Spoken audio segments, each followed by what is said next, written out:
En la opinión de Fuensanta Pérez, en Antorcha TV. Nuevamente las consecuencias del sistema neoliberal se hacen presentes y desafortunadamente vuelven a perderse vidas.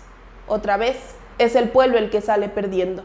El lunes 27 de junio, al menos 46 personas fallecieron en un camión que trasladaba migrantes. Los reportes policíacos y diferentes medios de comunicación informaron que habían fallecido debido al calor, pues viajaban hacinadas en un vehículo sin ventilación ni ventanas, sin agua y a una temperatura de 40 grados centígrados. El fenómeno aconteció en Texas, pero es evidentemente un hecho que golpea a toda América Latina, pues quienes fallecieron buscaban llegar, de la forma que fuere, a cumplir el sueño americano, que, como se observa, es hoy el país de las pesadillas. Hoy, al momento de escribir estas líneas, la suma de muertos ha ascendido a 53, por lo que se le ha catalogado, según BBC News, como el caso más mortífero de tráfico de personas en la historia reciente de Estados Unidos. Según datos del medio Los Angeles Times, 27 de los fallecidos eran nacidos en México, 14 de Honduras, 7 de Guatemala y 2 de El Salvador. Todos ellos, evidentemente, hijos o padres de familias humildes pertenecientes a las clases trabajadoras. El suceso, sin duda alguna, es un hecho atroz que ha horrorizado al mundo entero, pero poco se ha hecho por analizar cuáles son las causas que han originado tan inhumano fenómeno. Mucho se ha hablado ya de la inmigración, de sus causas y sus consecuencias, de cómo las familias se fracturan debido a este fenómeno y de cómo muchas vidas se pierden por intentar alcanzar un país que aparenta tenerlo todo bajo control, algo que hemos comenzado a descubrir que no es cierto. El hecho de que la mayoría de los fallecidos, más del 40%, sean mexicanos, me ha obligado hoy a grabar este video, pues tanta fuga de mano de obra hacia otros países tiene sus causas en una falta de empleo con salarios bien remunerados, en la falta de oportunidades en México, cuyas políticas y hasta cierto punto, cuyo proteccionismo a los grandes capitales han dejado en completo abandono al mexicano más humilde. Vivimos en un mundo en el que se le ha obligado al individuo, desde sus primeros años, a pensar que el que no trabaja es porque no quiere. Pero veamos qué tan ciertas son estas afirmaciones. En México se ha normalizado el monopolio, dice Viri Ríos en su libro No es normal.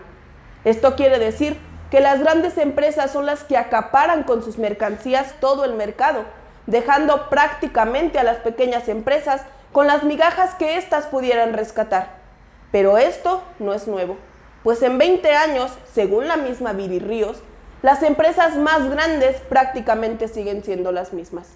En estas empresas, con salarios mal pagados, con jornadas extenuantes y además con muy pocas vacantes, miles de mexicanos, 29,000 para ser exactos, han tenido que emprender y crear sus propias empresas, que son a su vez autoempleos mal pagados. Esto quiere decir que esos empresarios precarios son hijos de la falta de empleos y no necesariamente del deseo de emprender. Viri Ríos. En definitiva, nuestro país está marcado por la falta de creación de empleos, pues Viri Ríos también menciona que en los últimos 24 años, los mexicanos en edad de trabajar han aumentado en 29 millones, mientras que los puestos de trabajo formales solo en 10 millones.